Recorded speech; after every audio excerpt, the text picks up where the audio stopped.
libro de Mateo, en el capítulo 5, del verso 33 al 42. Dios les bendiga, hermano. Dice la palabra del Señor: además, habéis oído que fue dicho a los antiguos: no perjurarás, sino cumplirás al Señor tus juramentos. Pero yo os digo, no juréis, en ninguna manera, ni por el cielo, porque es el trono de Dios, ni por la tierra, porque es el estrado de sus pies, ni por Jerusalén, porque es la ciudad del gran rey, ni por tu cabeza jurarás, porque no puedes hacer blanco o negro tan solo un cabello. Pero será vuestro hablar sí, sí, sí, sí, sí, no, no, porque lo que es más de esto, del mal procede. Oísteis que fue dicho ojo por ojo y diente por diente, pero yo os digo, no resistáis al que es malo, antes a cualquiera que te hiriera en la mejilla derecha, vuélvele también la otra. Y al que quiera ponerte a pleito y quitarte la túnica, déjale también la capa. Y a cualquiera que te obligue a llevar carga por una milla, ve con él 2. Al que te pida, dale, y al que quiera tomar de ti prestado, no se lo rehuses. Amén. Les invito a que cierren sus ojos, hermano. Vamos a orar. Padre, te damos gracias, Señor, en esta linda tarde. Gracias, Padre, porque nos has permitido, Padre, estar delante de tu presencia, alabarte y glorificarte, Señor. Te pedimos, Padre, que sigas abriendo nuestros entendimientos, Padre, y, Padre, que tu palabra sea un alimento para nuestro espíritu, Señor. Bendícenos en esta tarde, bendice esta iglesia, Señor. Te ruego, Señor, que lo sigas animando y lo sigas bendiciendo, Padre. Gracias te damos por todo, en el nombre de Cristo Jesús. Amén. Bueno, vemos que Jesucristo continúa su enseñanza en el sermón en el monte, ¿no? Y trata el tema de la mentira y la verdad. Él instruye a sus discípulos y a todos los que desean seguirlo sobre la justicia que sobrepasa la justicia de los escribas y de los fariseos.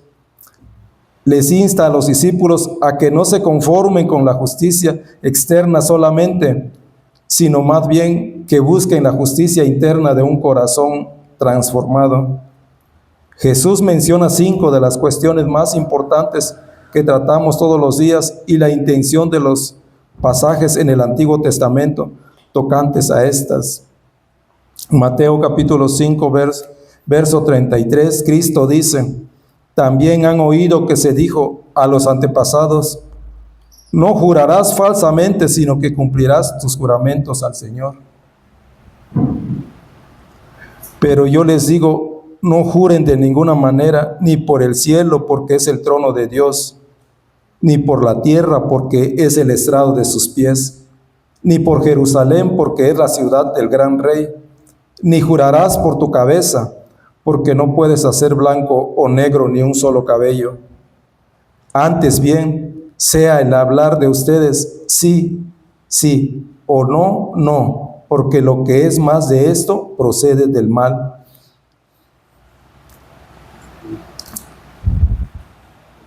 Entonces, ¿cuál es la verdadera intención de este mandato? El no jurar en falso. Este mandato se encuentra en Levítico capítulo 19, verso 12, donde Dios declara: y no jurarán en falso por mi nombre, profanando así el nombre de tu Dios. Yo soy el Señor. Fíjate que el mandato específicamente dice no jurar por su nombre.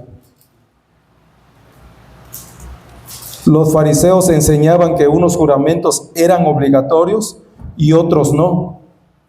Ellos opinaban que si hacías un juramento y usabas el nombre de Dios, el juramento era obligatorio. Si hacías un juramento sin usar el nombre de Dios, el juramento no era obligatorio. En otras palabras, Podías jurar y prometer algo con los dedos cruzados a tus espaldas y básicamente mentir.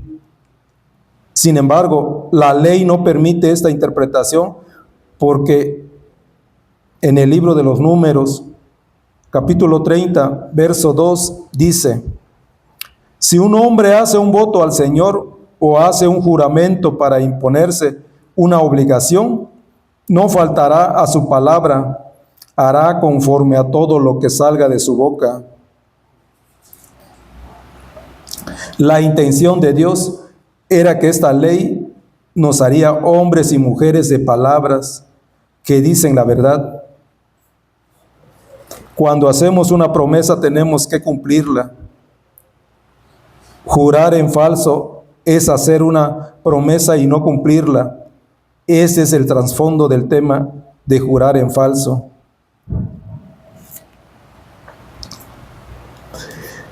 ¿A qué aspecto del corazón de los discípulos se dirige Jesús? Él quiere eliminar la deshonestidad. Quiere que sus discípulos sean diferentes a los hombres religiosos de su época. Jesús no quiere que juren por el cielo o la tierra ni por Jerusalén. No quiere que presten ningún juramento. Él quiere que sean hombres de palabra. Consideramos esto por un momento. Porque diría alguien: lo juro por Jerusalén, lo juro por el templo o por el trono de Dios. Estos hombres hacían un juego de palabras y no tenían la intención de cumplir sus promesas.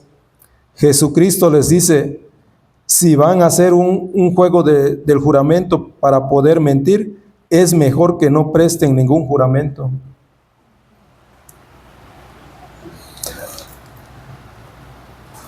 Algunos leen el mandato de Cristo: no juren de ninguna manera, y concluyen que Jesús dice que nunca debes prestar juramento. Sin embargo, esto es un malentendido de su enseñanza. Si consideras el contexto de las Escrituras del principio hasta el fin, no puedes llegar a esa conclusión. Pero escucharás a algún creyente decir: bueno, si vas a un tribunal y te piden que levantes la mano derecha y que jures decir la verdad, toda la verdad y nada más que la verdad, no lo puedes hacer si eres creyente. En mi opinión, esa no es la enseñanza de este mandato. Jesús instruye que si vas a jurar en falso, es mejor no jurar en absoluto. Ese es el contexto. El mandato que Jesús citó dice específicamente: no jurarás falsamente. Si Jesús dijo: no juren de ninguna manera, pero en el contexto se refiere a no jurar en falso o a engañar usando un juego de palabras y jurando por el cielo o por Jerusalén.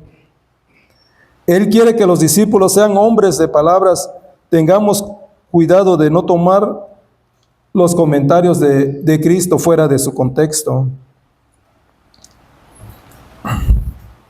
Es posible que pienses: ¿estás seguro que a Jesucristo no le molestan los juramentos?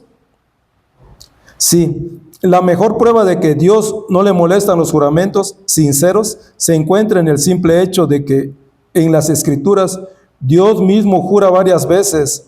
Por lo tanto, el jurar en sí no es malo.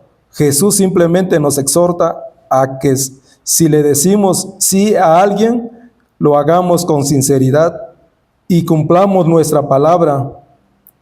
Si le decimos no a alguien, debemos hacerlo con franqueza y vivir en consecuencia. Veamos los pasajes en los que Dios hace un juramento. En Hebreos capítulo 6, del verso 16 y 17 dice: porque los hombres juran por uno mayor que ellos mismos, y para ellos un juramento dado como confirmación es el fin de toda discusión. Aquí las Escrituras declaran: porque la gente hace juramentos para dar fin a toda discusión. el apóstol continúa y dice en el verso 17 de Hebreos capítulo 6, por lo cual Dios, deseando mostrar más plenamente a los herederos de la promesa la inmutabilidad de su propósito, interpuso, es decir, garantizó un juramento. Dios le hizo un juramento a Abraham y a sus descendientes. Y en Hebreos capítulo 7, verso 21, Dios hace otro juramento. Aquí el apóstol contrasta a los sacerdotes humanos con Jesucristo, nuestro supremo sumo sacerdote. Dice, porque los otros, refiriéndose a los sacerdotes humanos, ciertamente sin juramento fueron hechos sacerdotes, pero este, refiriéndose a Jesús, con el juramento del que, refiriéndose al Padre, le dijo, juró el Señor y no se arrepentirá, tú eres sacerdote para siempre, según el orden de Melquisedec.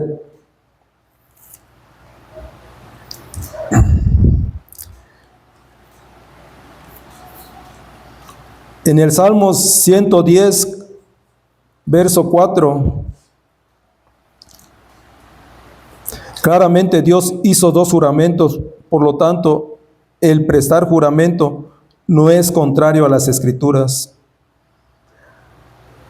Aún más, el apóstol Pablo estimaba que el prestar juramento era aceptable siempre y cuando la persona fuera sincera y cumpliera su palabra.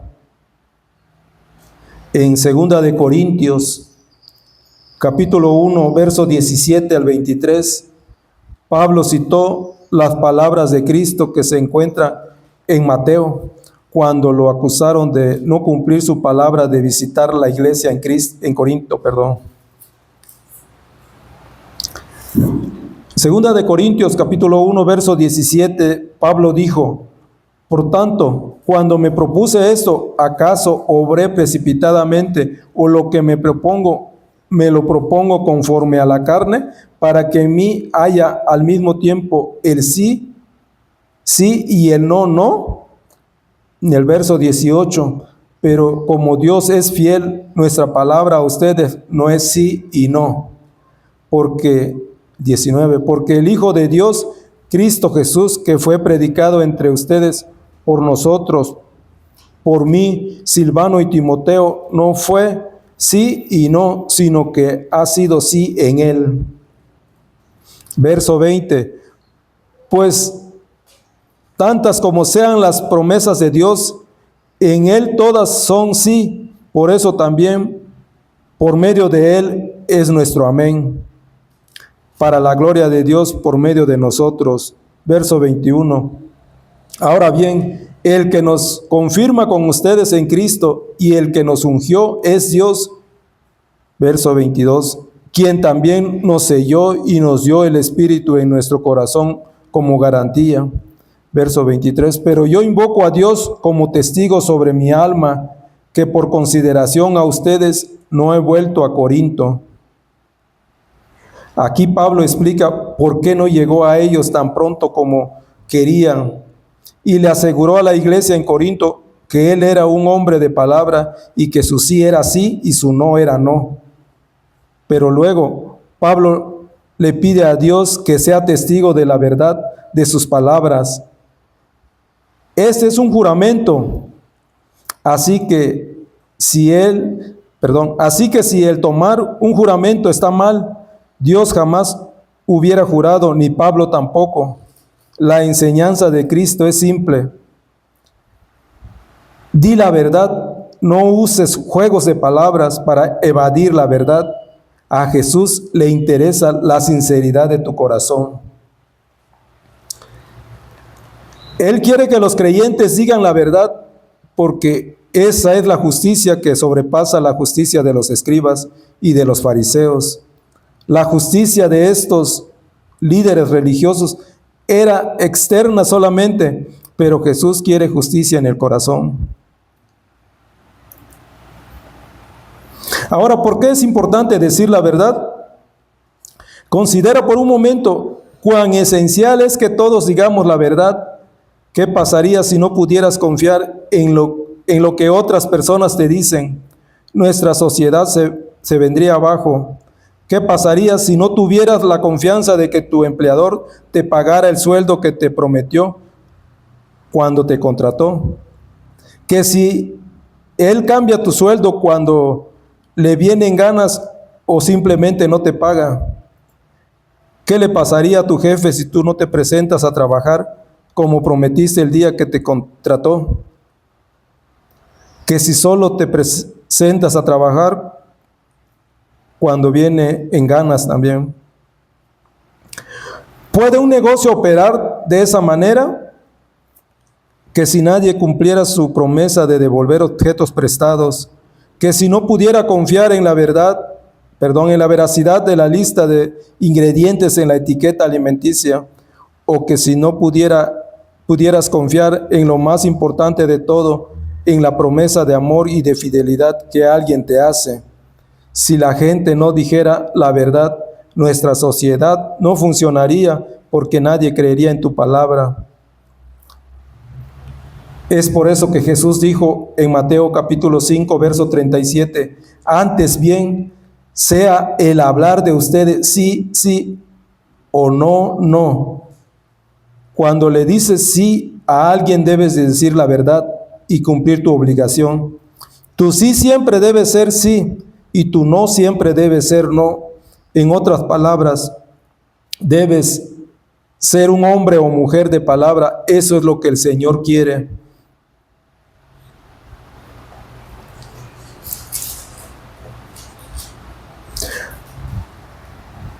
Hoy en día hay muchas definiciones de la mentira. ¿Te has encontrado con alguien que al desmentirlo te dice, yo no lo considero una mentira, es una mentira piadosa porque no daña a nadie?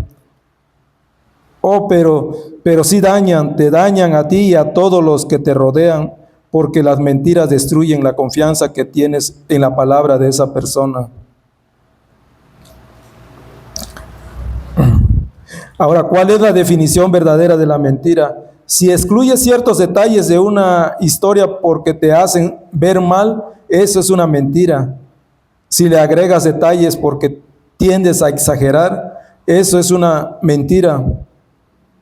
Cuando haces juegos de palabras o cambias las palabras de alguien para que digan algo que no querían decir, eso es una mentira. Recuerda, los fariseos hacían juegos de palabras y todo lo que, como dice la palabra, todo lo demás proviene del maligno, ¿no? Sabemos que Satanás es el padre de las mentiras.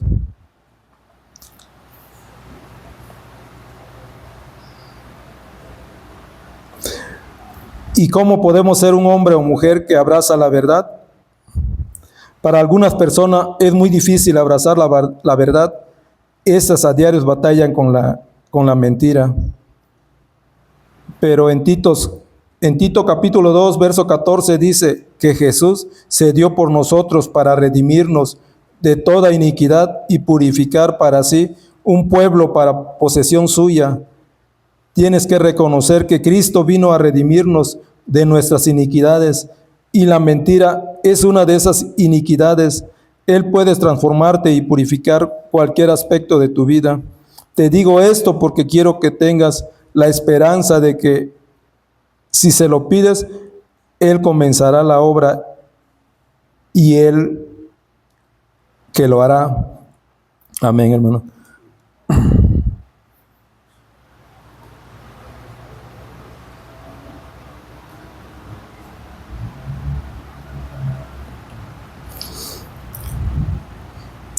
En Mateo capítulo 5, verso 38, Jesús dice, ustedes han oído que se dijo, ojo por ojo y diente por diente, pero yo les digo, no resistan al que es malo, antes bien, a cualquiera que te abofetee en la mejilla derecha, vuélvele también la otra.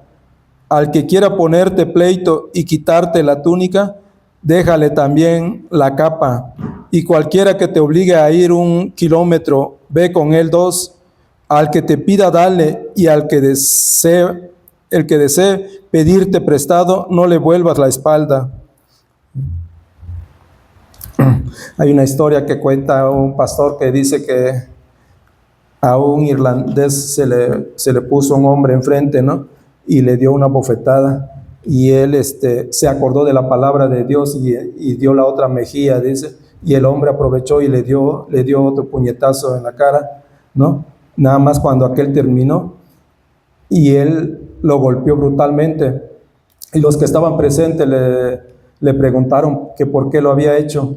Dijo, pues es que Jesucristo, me acordé de la palabra de Dios, dice que yo le diera la otra mejilla, dice, para que me pegara, pero no me dijo después qué haría, dice, y lo golpeé brutalmente, dice. No, hasta ahí nada más quedó, pero bueno, esa es una historia nada más. Dice, ¿qué opinaba Jesús sobre el verdadero propósito de la ley? Ojo por ojo y diente por diente. Lo primero que se debe hacer es leer el contexto de esta ley. Cuando lo hagas te darás cuenta de que esta ley es una directiva que fue dada a los jueces del pueblo para servir de guía al administrar la justicia. Dios dio esta ley para impedir que los jueces impusieran un castigo indebido. Dios no quería dejar la venganza en las manos de los individuos ofendidos o defraudados. Él nombró jueces y autoridades civiles para reducir y limitar la venganza de las partes ofendidas. Esta ley fue dada para impedir que un juez le impusiera a alguien la condena de muerte por sacarle un ojo a otra persona. Si alguien le sacaba un diente a otro en una pelea, el juez no lo podía condenar a cadena perpetua. Por lo tanto, esta ley fue dada para impedir que los jueces impusieran un castigo injusto o excesivo. El castigo debe ser proporcional al delito. Sin embargo, los fariseos y saduceos y los escribas enseñaban que esta ley justificaba la venganza personal, pero el propósito original de la ley era todo lo contrario. Dios quería que la gente no buscara la venganza y por eso sacó de las manos de la persona ofendida la administración del castigo y se la dio a las autoridades civiles.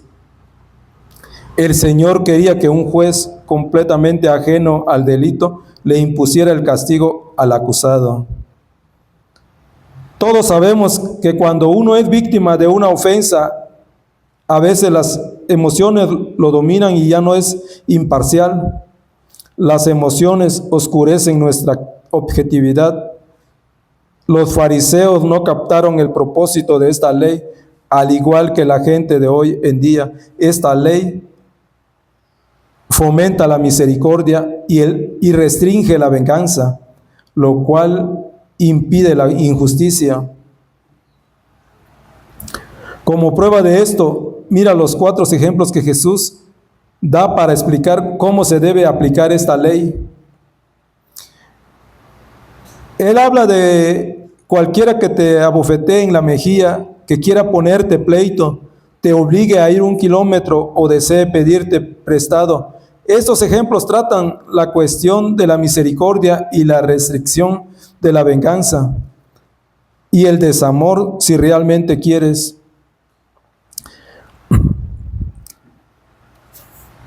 Este pasaje escribe al lado la venganza contra la misericordia. Esto es lo que Jesús está tratando de explicar.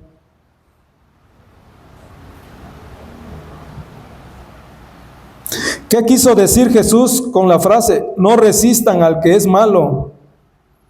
Este mandato es esencial para entender toda su enseñanza.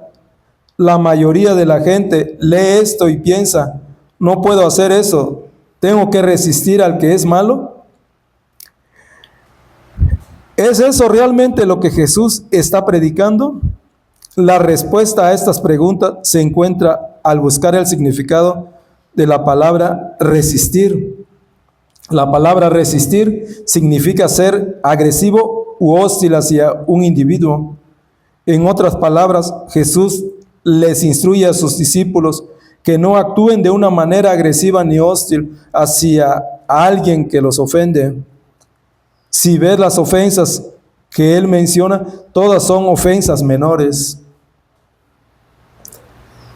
Si alguien te da una bofetada, eso es una ofensa menor. Jesús no se refiere a alguien que se te acerca con un cuchillo o una pistola para matarte.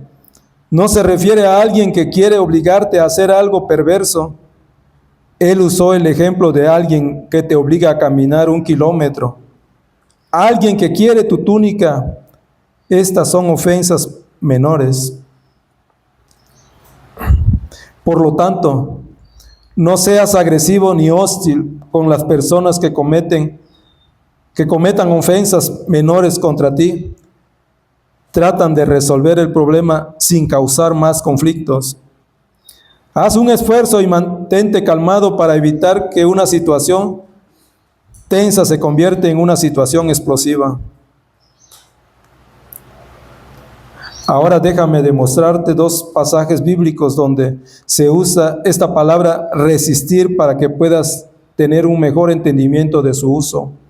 En 2 de Timoteo, capítulo 3, verso 8, Pablo dice: y de la manera que Janes y Jambres resistieron a Moisés, así también estos resisten a la verdad. Estos 2 hombres son los magos que trajo el faraón para que resistieran a Moisés y se burlaran de él con hostilidad. Había gente en la iglesia de Timoteo que de igual manera se oponían a él. En 2 de Timoteo capítulo 4, verso 15, Pablo le advierte a Timoteo que tenga cuidado con Alejandro, el calderero, de quien dijo: me hizo mucho daño, pues se opone vigorosamente a nuestra enseñanza, nuestras palabras. Alejandro, con gran hostilidad, se opuso agresivamente, resistió y peleó contra el ministerio de Pablo.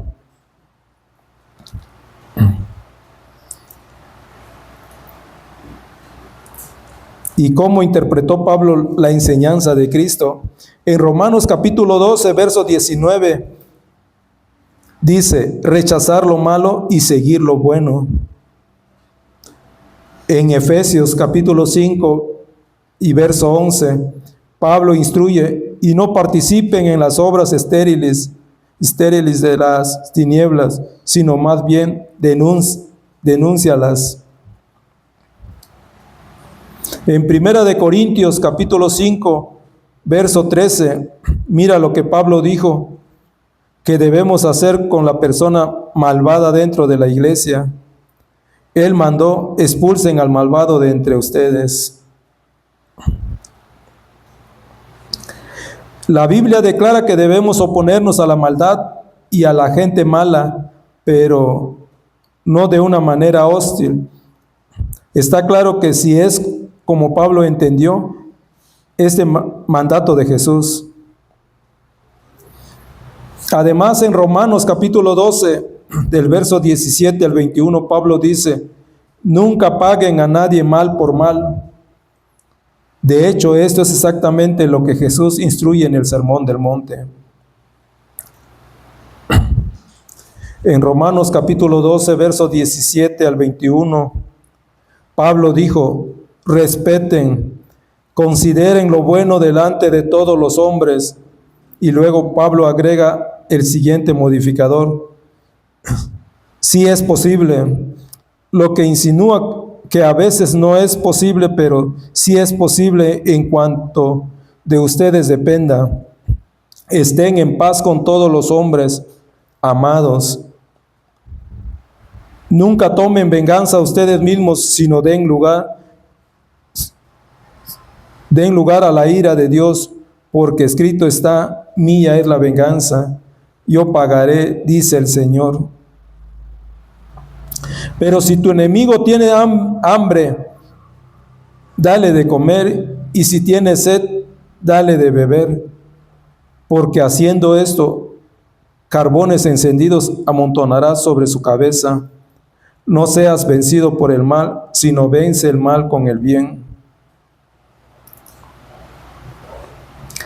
Por lo tanto, Pablo dio la misma instrucción que Jesús.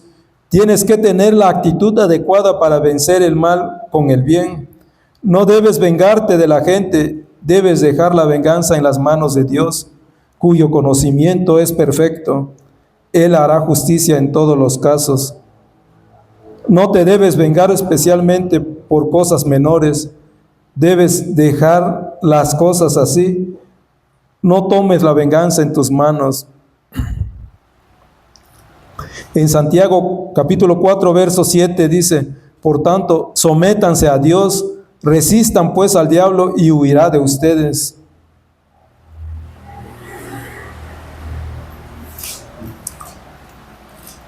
Y para concluir, hermanos, en el Evangelio de Mateo, en el capítulo 5, del verso 39 al 42, Jesús nos da 4 ejemplos de cómo reaccionar a ofensas menores. Primero, Jesús dice que a cualquiera que te abofetee, vuélvele también la otra mejilla. Recuerda cada uno de estos mandatos. Trata la actitud de tu corazón. No uses este mandato indebidamente al aplicarlo solo a la conducta externa. El volver la otra mejilla se refiere a la actitud. Si vuelvo la otra mejilla, pero en mi corazón quiero matar a alguien, no he captado el concepto. Eso es lo que hacían los fariseos. Soporta la injusticia en lugar de buscar la venganza. Él fomenta el perdón y no la venganza. La venganza es lo primero que se nos viene a la mente cuando alguien nos ofende.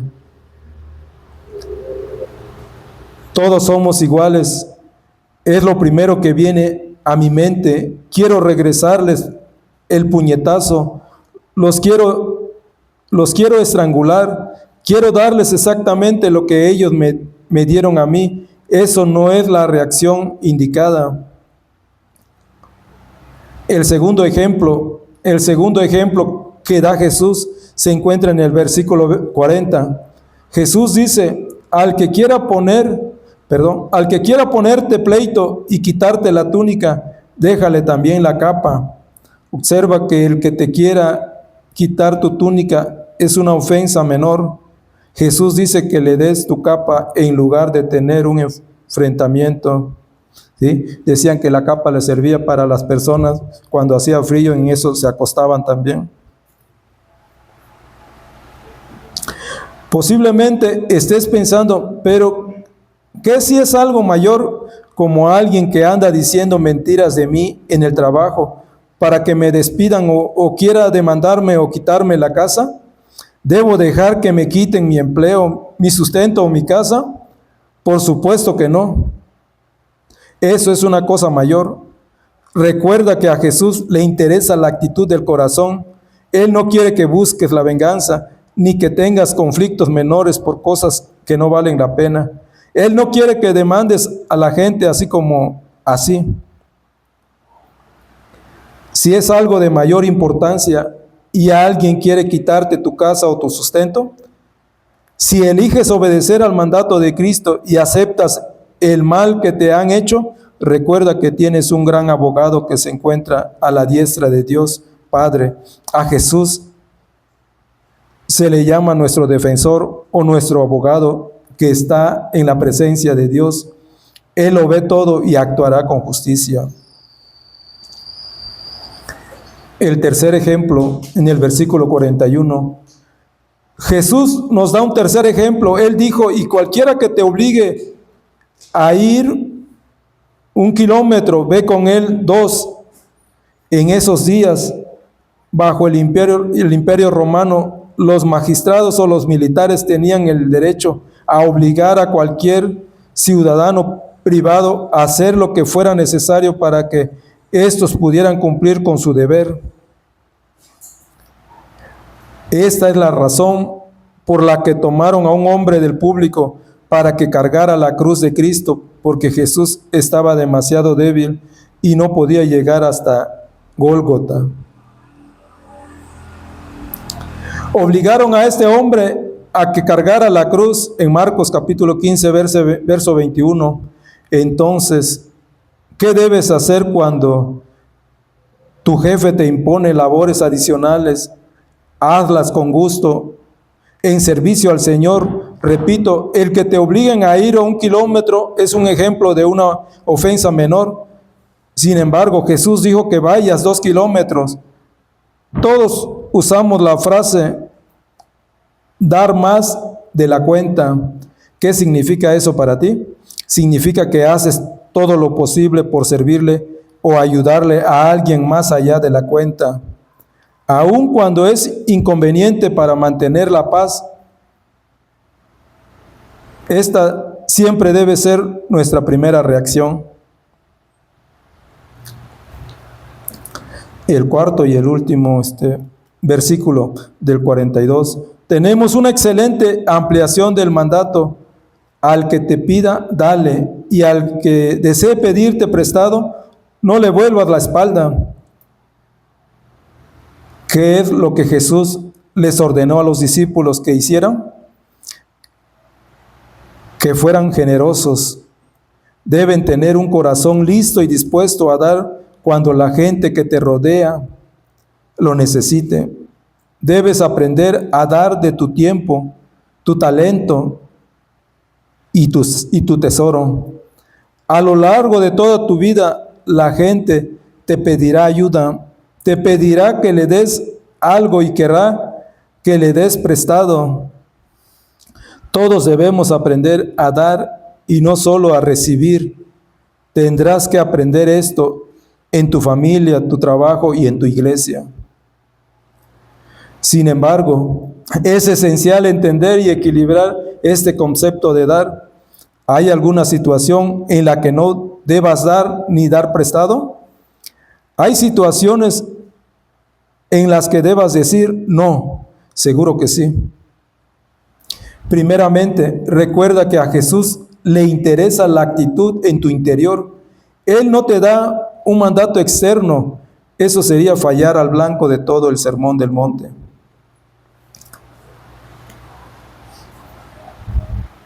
Una pregunta: ¿es generoso Dios? Sí.